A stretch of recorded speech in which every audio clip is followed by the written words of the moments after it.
Top 10 commander cards. I actually should probably pop over to For Outlaws of Thunder Junction. Okay, so we've done this quite a bit. We do normally the Fave 5, which is our favorite 5 commanders. We did that a couple weeks ago, and then we had the Secret Lair last week. We jumped the gun a little early on that. Yeah, we missed some, right? Yeah, we did. Yeah, there was some. That's all right. There were some other ones that are pretty sweet, but I don't think it changes what we were gonna build, though, right? You didn't add anything to your list on there, right? No. Yeah. So I think we're fine there. But top 10 commanders or top 10 commander cards.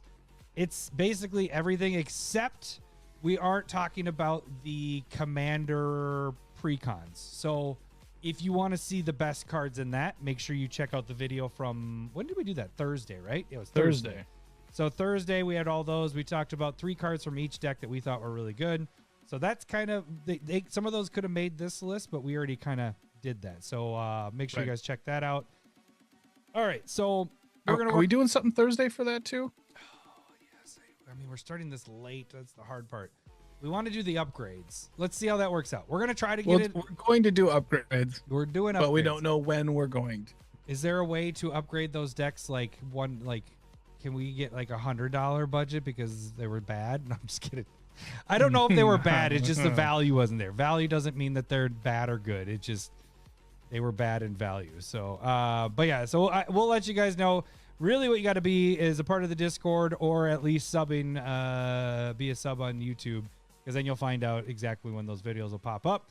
But we'll do that hopefully this week if things work out right. Yeah, so let's get to this, the top 10 here. Do you want to start off 10? I think I started last time, or do you? We can. I don't know how you remember that ever. But we'll do. I'll do honorable mention. Oh yes. Do you want that to begin? So it makes the list. We're just not going to talk about it because it is already kind of a card in many different ways. But it's Lava Spur Boots. 1 out, 1 to equip, and then the creature gets haste +1/+0 and ward 1. That is competing with Swiftfoot Boots, Lightning Greaves. It's not something that we really want to talk about, but I mean, it's in there. Can I talk about it just for a second? Yes, we are. All right, number 11. No. Boots. The only reason I want to talk about it is because this is a hashtag Urza's for Life card right here, because this is going to go in a lot more decks for me because I can go get this MFer and put it on my stuff. So hashtag Urza's for Life. Wait, I should get your button. Sorry, there it is. Get the fuck out. So fine. This is another target for it, and to be honest with you, because I play with Urza Saga a lot, this might leapfrog. Don't yawn. This might. That was a real yawn. It was a lawn yawn. That was a lawn yawn. Wrong But yawn. so this is gonna overtake maybe my the whatchamacallit, God, Lightning Greaves. God, brain fart. So I might play this over that because I can go fetch it, and it gives it haste and ward, and gives a little boost to it. And it's only an equip 1, so that's all I wanted to say. So I'm glad. So it's number 11. That's why I wanted you to talk about it too. I was like, yeah, it's real good. Urza's. All right. So since you talked about that one, why don't you talk about our number 10 actually too? Because I kind of stole the all right. spotlight. Number 10 on our list of 10 is Vraska Joins Up. This is green and a black enchantment, legendary enchantment. Many ETBs, you get a death touch counter on all of your creatures. And then whenever a legendary creature you control deals combat damage to a player, you get to draw a card. And that's just green and a black. And I think the big thing here is like a lot of the joins ups are kind of expensive, and this one just seems to be 2 mana. Yeah. They're all pretty cool and interesting. There's a cycle of it. It doesn't seem to be 2 mana. It is. It is. Yeah. But the others, like Rakdos is at 5. And not saying that they're not worth it, but whenever you have a card that says like has repeatable draw and it's not relegated to like once per player or once per turn, or it's, if you have multiple legendary creatures, and there are multiple decks out there that are green black legendary matters. Yeah. And this is legendary in itself. So in those decks, like the Joda decks or whatever, this is going to work well in that because you're also getting the legendary trigger from this or Sasaya or something like that. you're getting that trigger from that, and then you're playing a whole bunch of legendary stuff. At the very least, your commander is going to get you to draw a card. I mean, if your commander's your only legendary, yeah, it's going to draw you a card. But then the other thing is, if it's a token deck, you just put Death Touch on all these little fucking tokens everywhere. Right. So for 2 mana, like that's kind of insane, actually. You know, like so that's. Right. It just seems like a ton of value to be had, and just you're gonna be killing creatures. You're gonna chump block. They're gonna question if they want to block your legendary creatures, because no matter what they block with, it's going to die. Yeah. So I dig it a lot. Yep. Okay, so that is number 10. Let's move down to number 9, right? Yeah. It's our first of many of the mode stuff. So we got Rush of Dread, and this is 2 black and 1 colorless, and it has Spree, which is choose 1 or more additional costs. So you can add 1 colorless. You can tap that 3 and not pay anything else, and then nothing else happens, but you still cast the spell. But if you pay 1 more, target opponent sacrifices half their creatures they control rounded up, or you can pay 2 more. You can pay 2 more. Target opponent discards half their cards in their hand rounded up, and or pay 2 more.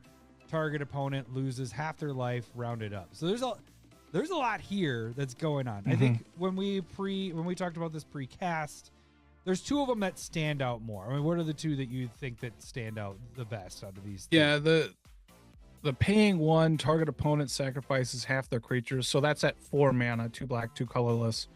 And then the third option of paying 2 more. 5 total. 3, 4, 5, 6. What? Where you're saying no, the first option, having the sorry. first option is just 4. Sorry, I thought which you said is the somebody, +2, the yeah. target opponent is sacrificing half the creatures. Yep. And then also tacking on 2 more for the bottom option, which is target opponent loses half their life rounded up. You like the 5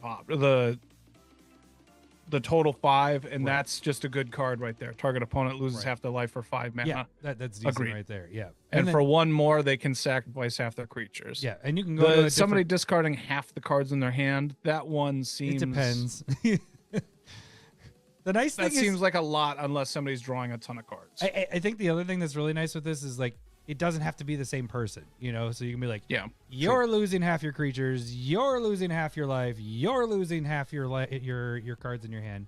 Just like it's an Oprah card in a way. So right. Just piss off everybody. That's what. Just make sure you hit the biggest threats for each one of these. So so this one, I think out of the mode ones, we don't have all the mode ones in here, but this is I think we're only missing 1 of them. Well, there's multiple modes because there are the uncommon ones as well. We have the rare ones in this. So, all right. So this was number 9. Let's move down to number 8, which people might be surprised because this is one of the top cards value-wise in the set. This one's going to be Gold Vein Hydra, X and a green. And you put X/1/1 counters on it. It has Vigilance, Trample, and Haste. It is a Hydra. But here's the key thing. If it dies, or whenever it dies, created a number of tapped treasure tokens equal to its power. That's the big wow. Right. But also just whatever size creature with Vigilance, Trample, and Haste generally is pretty good. Right. It's aggressive. It can sit back and block. And that's how you can get rid, like have it die. Yeah. Goes great in like sacrifice decks. It's shitty in a reanimator deck. Right.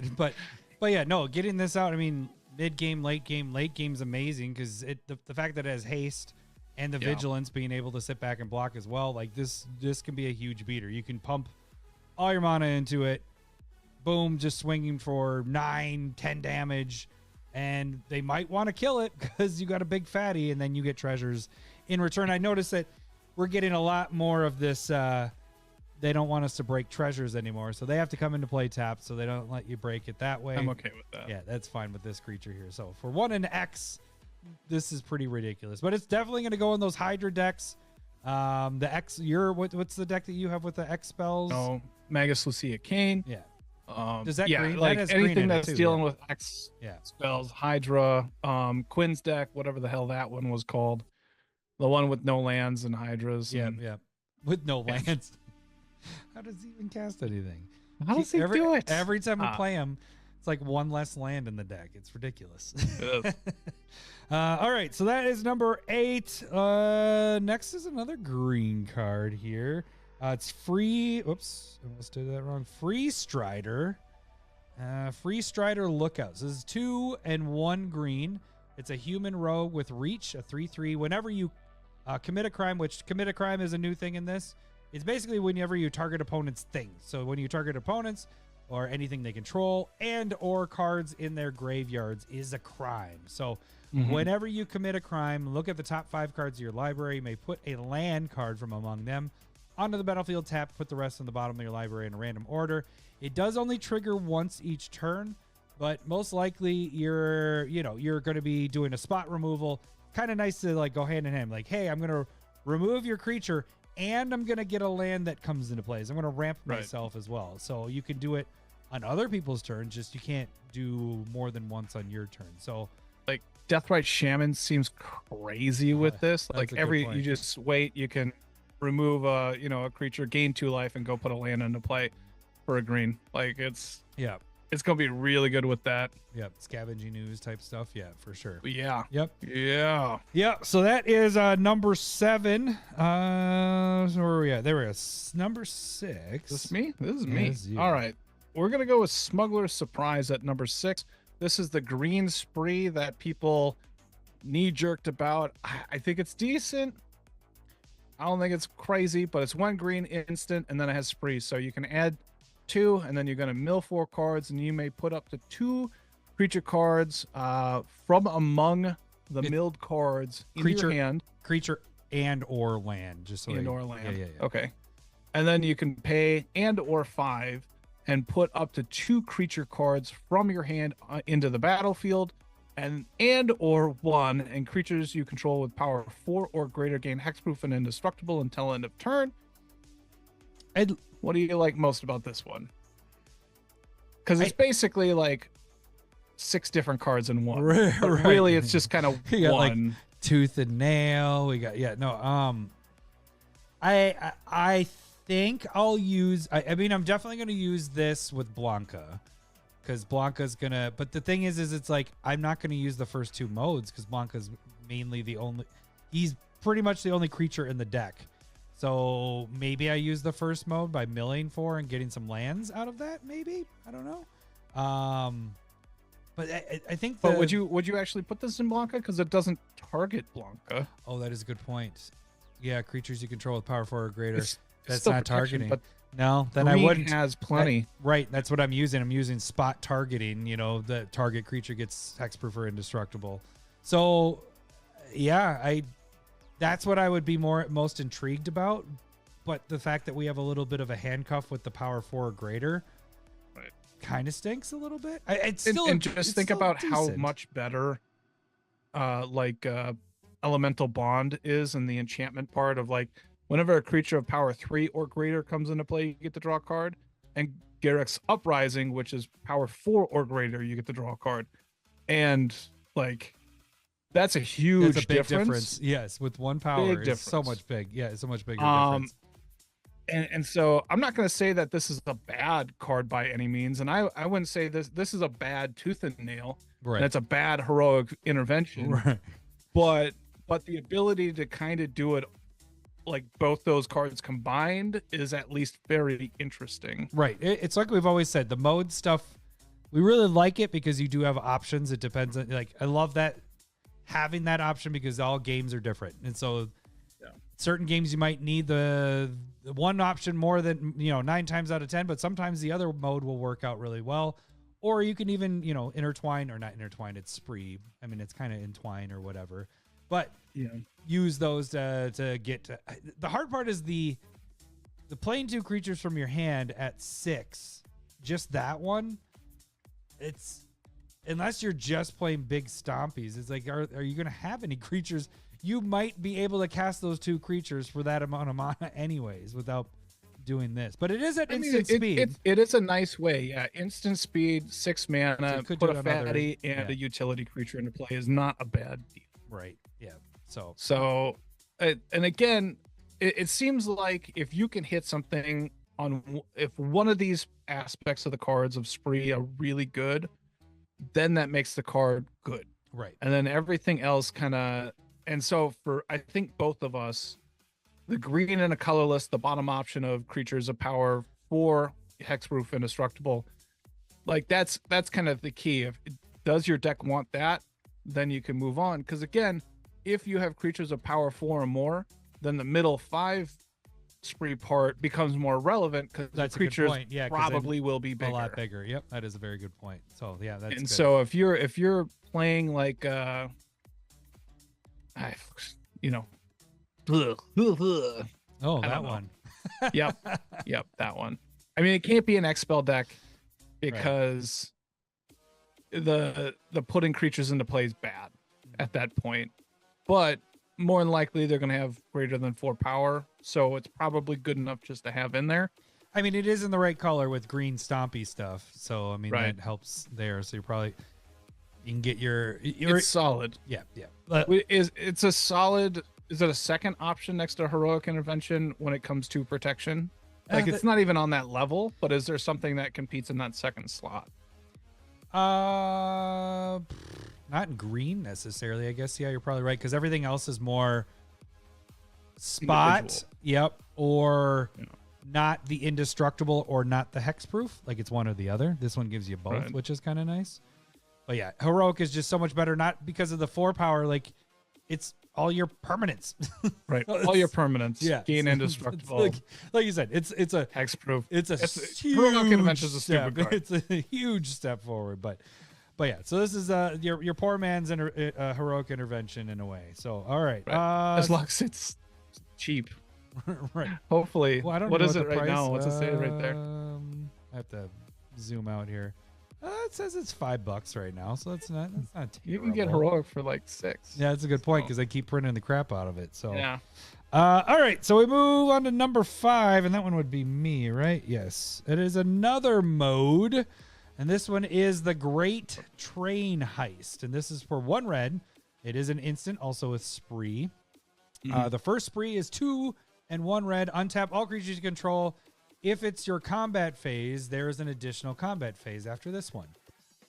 And or +2 colorless. Creatures you control get 1/0 and first strike until end of turn. And or 1 more red. Choose target opponent. So I would hate to be the opponent that gets chosen here, but choose target opponent. Whenever a creature you control deals combat damage to that opponent or that player this turn, create a tap treasure token. So for, let's just say this, you're tapping 2, 4, 5 total, picking that opponent. You're getting an additional attack phase, and every creature that hits, you're getting a treasure that's tapped.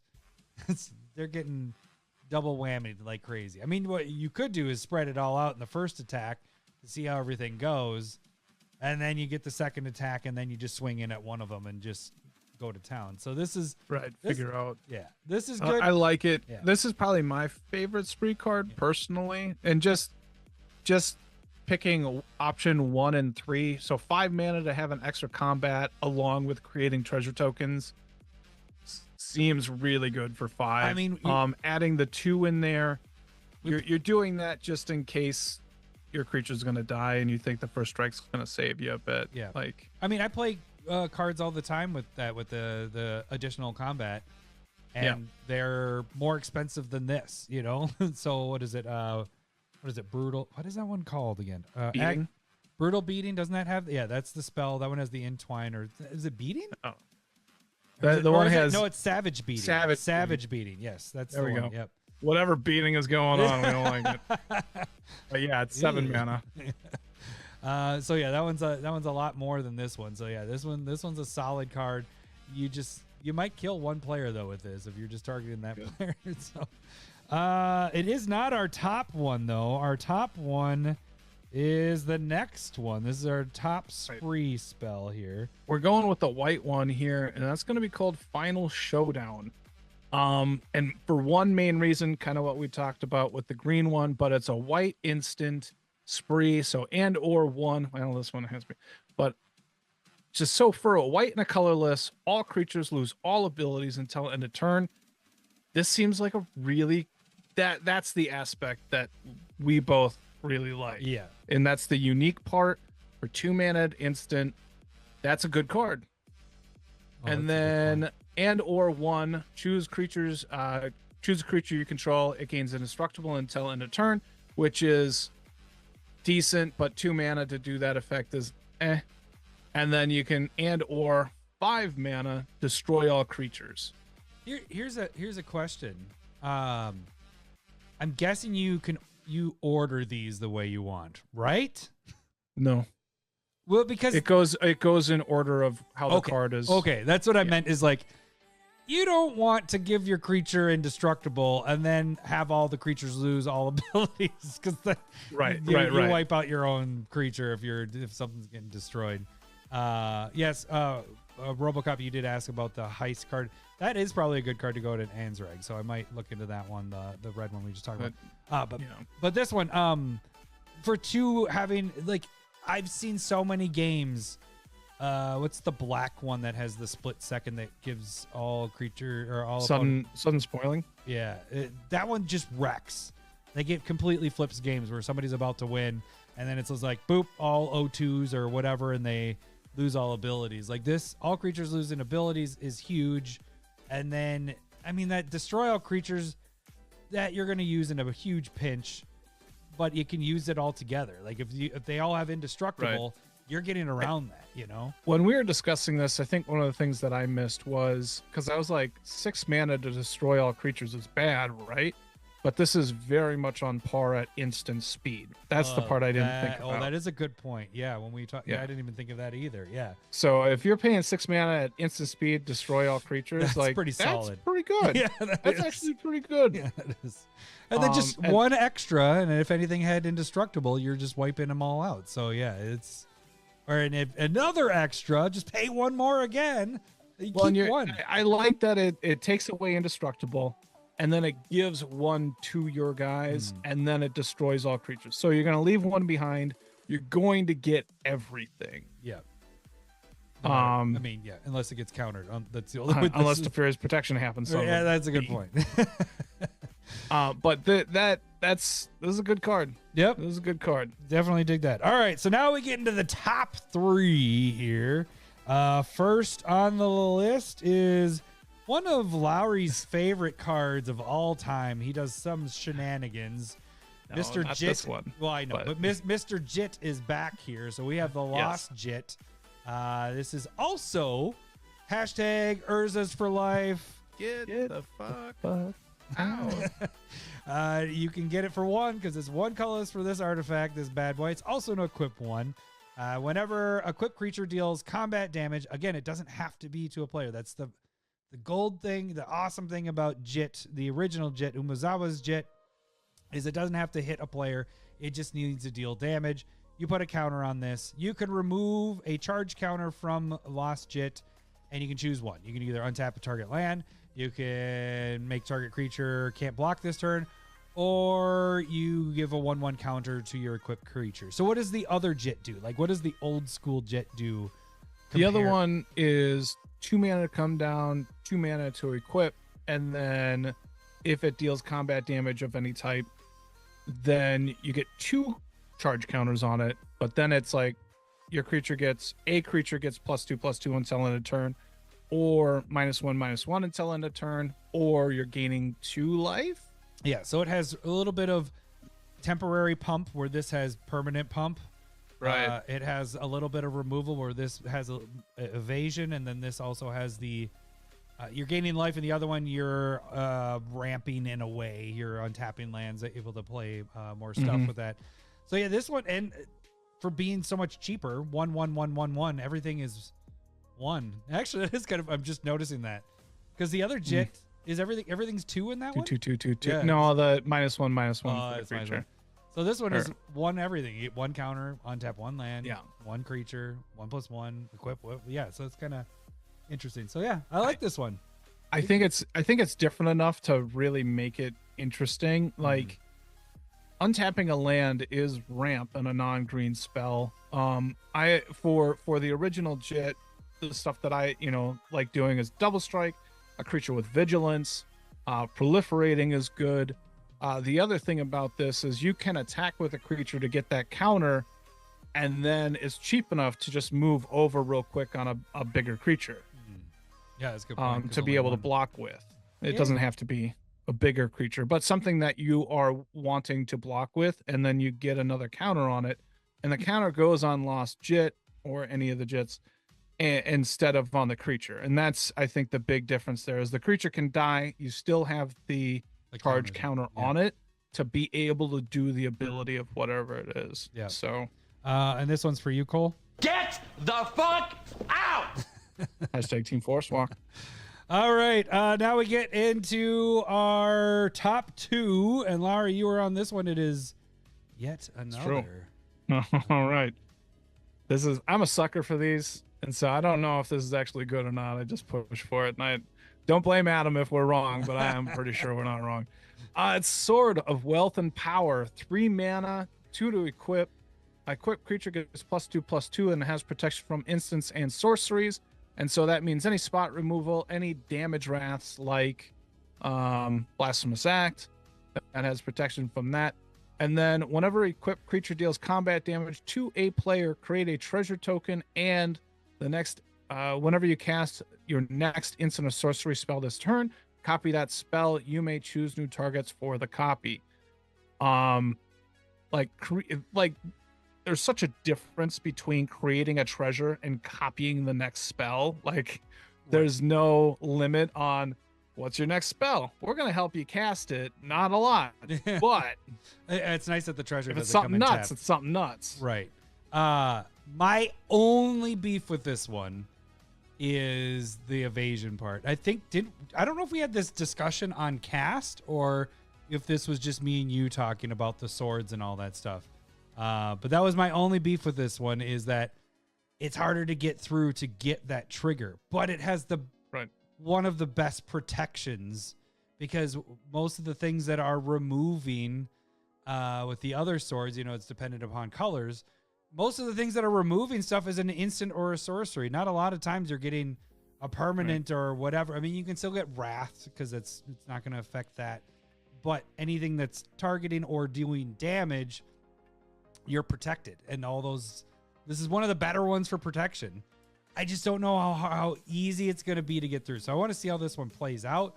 I mean, you can always find a player that is untapped or and that's kind of a big difference is if you sit down with a Sword of X and Y with the protections, it's not always going to be super relevant, but you can sit down and kind of attack the mono red player with a Sword of Fire and Ice, right? Because that creature is going to get through. You're going to have that effect happen.